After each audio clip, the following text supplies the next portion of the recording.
What is the true price of empire? It is not paid in gold, but in the meticulous, brutal ledger of human lives, cataloged and consumed. The Mongol conquests were not mere raids. They were among the largest demographic reorganizations in human history, built on a foundation of calculated systemic servitude. So, before you get comfortable, take a moment to like the video and subscribe, but only if you genuinely enjoy what I do here. And let me know in the comments where you're tuning in from and what time it is for you. It's always fascinating to see who's joining us from around the world. Now, dim the lights, maybe turn on a fan for that soft background hum. And let's ease into tonight's journey together of the Mongol Empire. Our story begins in the frozen winter of 1237. The great cities of the Rus's principalities, Ryazan, Vladimir, Suzdal, are beacons of wood and faith. By 1240, Kiev, the mother of Rus's cities, will be a smoldering ruin. When the siege engines of Batu Khan fell silent, the true work of the Mongol war machine began. This was not conquest in the way a Roman legionary would have understood it. This was harvesting.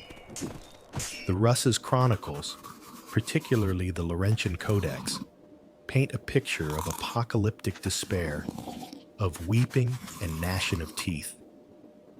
But when we analyze the accounts of the invaders themselves and the observations of later travelers, a different picture emerges. This was not the mindless, chaotic slaughter of barbarian myth. It was a methodical, efficient, and legally codified process of human resource acquisition.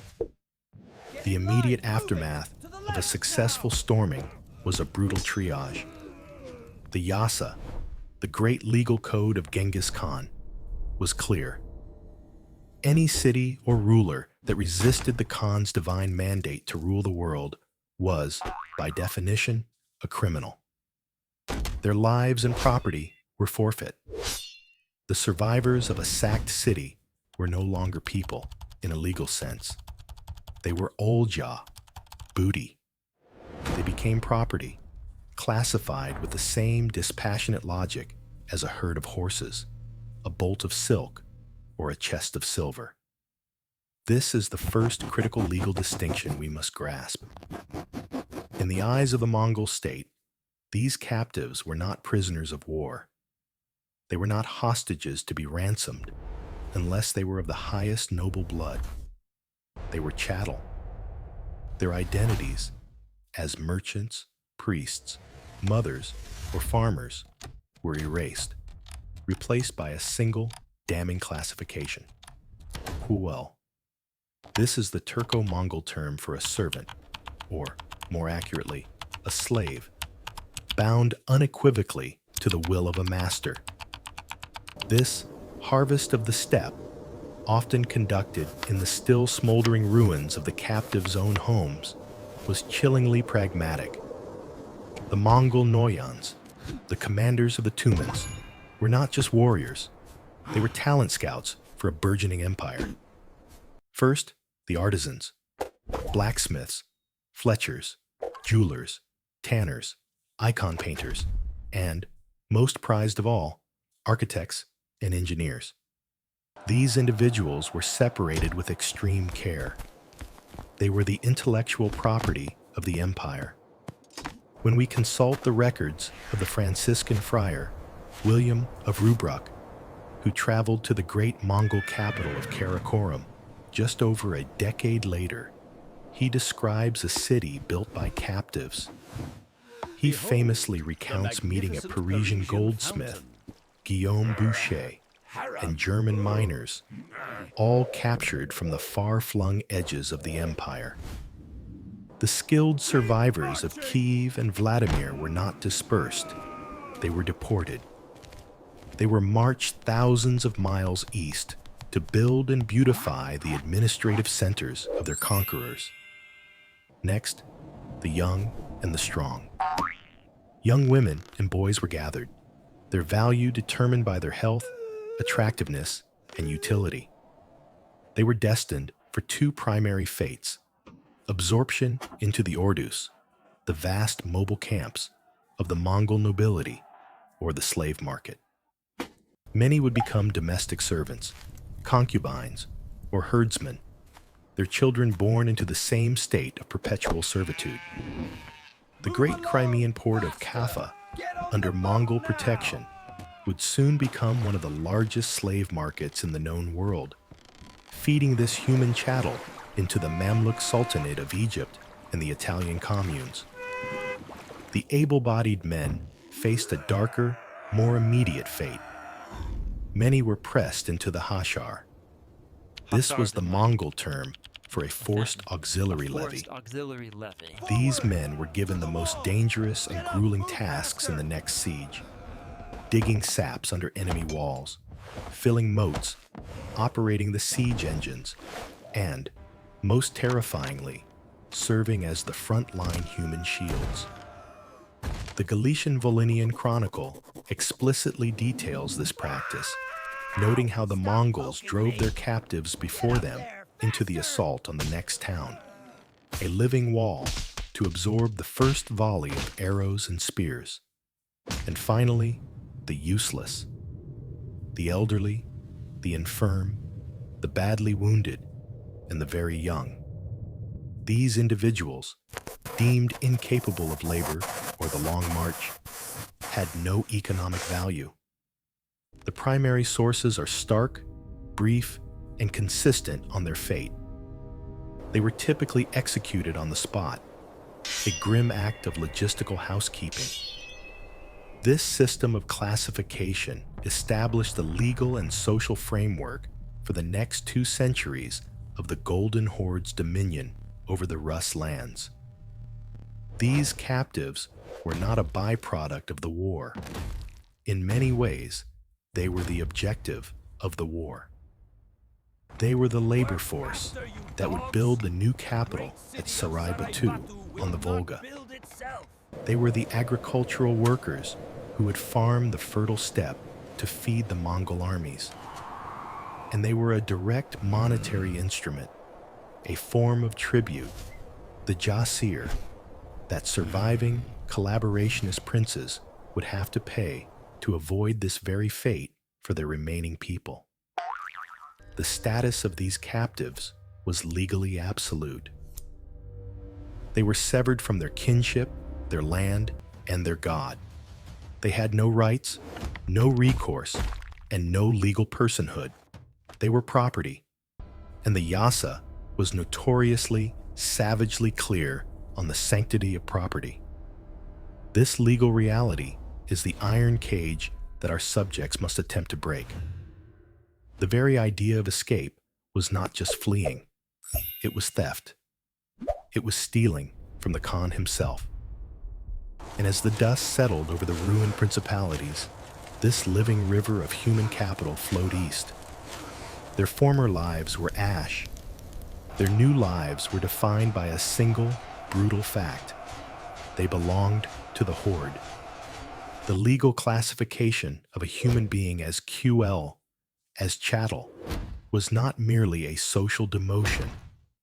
It was a cage of jurisprudence, forged in the legal code of the Yassa and enforced by the raw, kinetic power of the Mongol state. To understand the desperation and the sheer, unfathomable courage of an escape attempt, we must first deconstruct the machinery designed to make it impossible. The Yassa was not a nuanced document. It was a codification of steppe custom, designed to ensure the absolute integrity of the Khan's power, and, by extension, the property of his subjects. In this framework, a runaway captive was not a person seeking freedom. They were a stolen object, and the Yassa's provisions for theft were famously, brutally simple. When we consult the fragments of the code and the reports of chroniclers like Giovanni, the penalties are stark. For the captive who fled, The punishment was death. This was not a negotiated sentence. It was an axiom. But the genius, the diabolical genius of the Yassa was not just in how it punished the runaway. It was in how it weaponized the entire population, both Mongol and subject, against them. Article after article created a social prison. Anyone who found a runaway slave and did not return them to their master was also to be put to death. Anyone who gave a captive food, water, or shelter was guilty of the same crime. Anyone who saw a captive pass by and did not raise the alarm was complicit. We must analyze what this legal structure does to a society. It atomizes it. It makes trust a lethal liability. A fellow captive might betray you for a sliver of favor. A sympathetic Rus's peasant in a remote village, who might otherwise offer a crust of bread, is now forced to choose between a moment of human compassion and the survival of their own family. The Yassa effectively made every subject of the Golden Horde a potential jailer. The yoke was not just the Khan's mounted warrior, it was the terrified gaze of the neighbor who dared not help. This legal terror was backed by a physical and geographical reality. The heartland of the Golden Horde was the vast open Pontic steppe. It is an ocean of grass, offering almost no cover. For a captive, distinct in language, in dress, and often in physical appearance, to simply walk away was suicide. They were visible for miles. The Mongol Ordus, the great mobile camps, were meticulously organized, their herds and their human property kept under constant, practiced watch. Furthermore, the economic function of these captives was paramount. This was not the gentlemanly slavery of some classical societies. This was an industrial-scale operation. Captives were the engine of the Horde's economy. They were the artisans building sarai, the farmers tilling the Volga riverbanks, the servants maintaining the households of the Noyons, and the tribute that paid for the Horde's diplomatic and military ambitions. An escaped slave was not just a missing person. They were a line-item deficit in a commander's ledger. They were a direct financial and strategic loss. And yet, they ran. The chronicles and diplomatic records are filled with the echoes of these attempts. The very severity of the laws proves the frequency of the crime. The human spirit, it turns out, refuses to be a line item. Resistance began not as an organized movement, but as a silent, desperate calculation in the heart of an individual. How was it done? Where did they go? The first and most critical component was opportunity. An escape attempt from the central Ordu at Sarai was fantasy. The opportunity came on the fringes. It might come during a jasir, collecting raid back into the Rus lands, where a captive, forced to assist, might find a moment of chaos to melt back into the familiar forests.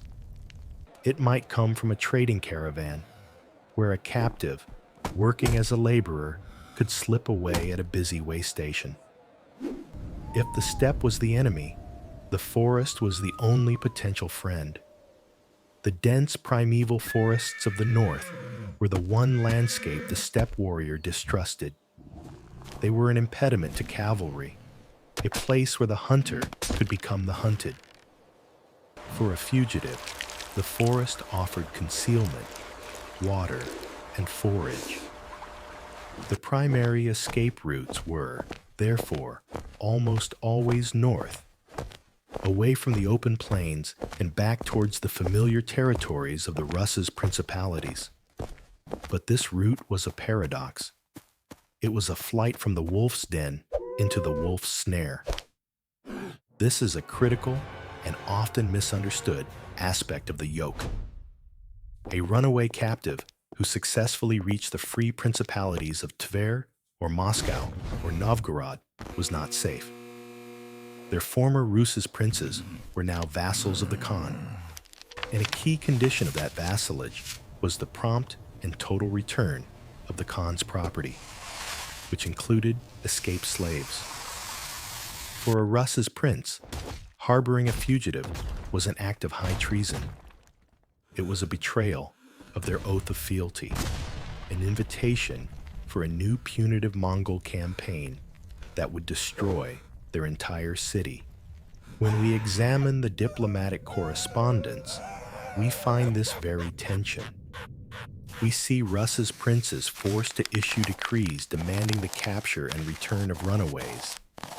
The escaped slave was a walking diplomatic incident, a human bomb. Their own people, their own kith and kin, were legally bound to seize them and send them back to Sarai, where a horrific public execution awaited. This brings us to the networks of escape. It is tempting to imagine a 13th century underground railroad, a secret web of safe houses and guides. The reality, as documented in the sources, was far more grim and ad hoc. There was no organized resistance. There were only individual acts of profound, terrifying risk. Who would help? Perhaps a remote monastery, an isolated cloister of monks living by a different law. But that monastery, if discovered, would be burned to the ground and its inhabitants slaughtered. Perhaps a Brodnik, a river wanderer, one of the lawless, semi-nomadic Slavic groups who lived on the margins of the steppe and the forest. These precursors to the Cossacks were a gamble. They might guide a fugitive for a price, or they might just as easily capture them and sell them for the bounty. They lived by their own code, and it was a cynical one. The most reliable network was the most endangered: family. A captive returning to their native village, finding their family miraculously intact, placed that family in an impossible position. To hide them was to risk the execution of the entire family, perhaps the entire village. Therefore, the only truly safe destinations lay beyond the reach of the Golden Horde entirely. This meant a journey not just north, but west. The Grand Duchy of Lithuania and the Kingdom of Poland were the Horde's geopolitical rivals. They were actively at war with the Mongol state. Here, and only here, a runaway captive was not a legal liability, but a political asset. They were a defector, a source of intelligence, and a living propaganda victory. A soul who had chosen freedom in Vilnius or Krakow over servitude in Sarai. A third, more perilous route existed, south to the Crimean ports. Cities like Kaffa were controlled by the Genoese. Here, the rule of the Yassa was complicated by the maritime law of the Italian republics. A captive might find a sympathetic captain, but it was just as likely that a Genoese merchant, the same man who profitably managed the Horde's slave exports, would simply see a piece of damaged goods, repair it, and sell it to a new master in Egypt or Anatolia. Every step of this journey was a calculation of survival. It was a silent, solitary war. The mechanisms of bondage were total: legal, social, psychological, and geographical. The penalties were absolute. And still, the records show the constant nagging problem of begletsy, runaways. The system was designed to crush the human will, to reduce a person to oljay, to booty. The existence of a single escape, successful or not, was a testament to the failure of that system. It was a singular act of resistance, declaring, against the evidence of the entire world, that they were not property. they were human. The architecture of oppression, as codified in the Yassa, was formidable. The social, legal, and geographical prisons were designed to be hermetic. But the very existence of these severe laws and the constant diplomatic traffic concerning runaways confirms a critical truth. The system was not infallible. The price of freedom was a spectrum of outcomes, ranging from diplomatic crisis to agonizing death, and, for a very few, to a new life purchased with unimaginable risk. For the captive who was recaptured, the beglets who was tracked down by a Mongol patrol, or, more agonizingly, turned in by their own countrymen, the fate was not merely execution. It was ritual. It was a legal and social reassertion of the master's property rights. When we analyze the reports of Mongol justice, we find that punishments were public, swift, and brutal. They were designed not just to end a life in accordance with the Yassa, but to terrorize the remaining captive population. This was a lesson. It was a demonstration of the system's reach and the absolute futility of resistance. The act of running was a public denial of the master's authority, and the execution was the public, violent restoration of that authority. This act reinforced the captive's status as quoll in the most final way possible. Their life was not their own to reclaim. But the more insidious and far more common scenario was the diplomatic one. This is where we see the yoke in its most psychologically devastating form.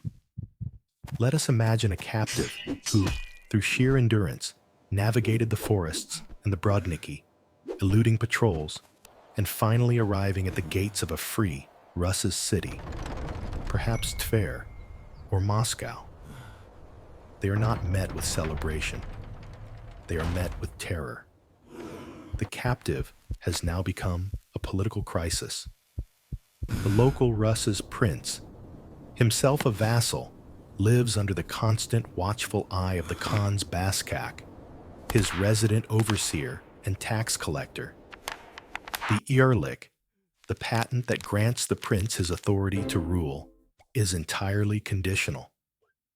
One of the non-negotiable conditions is absolute fealty, and this includes the stewardship of the Khan's property.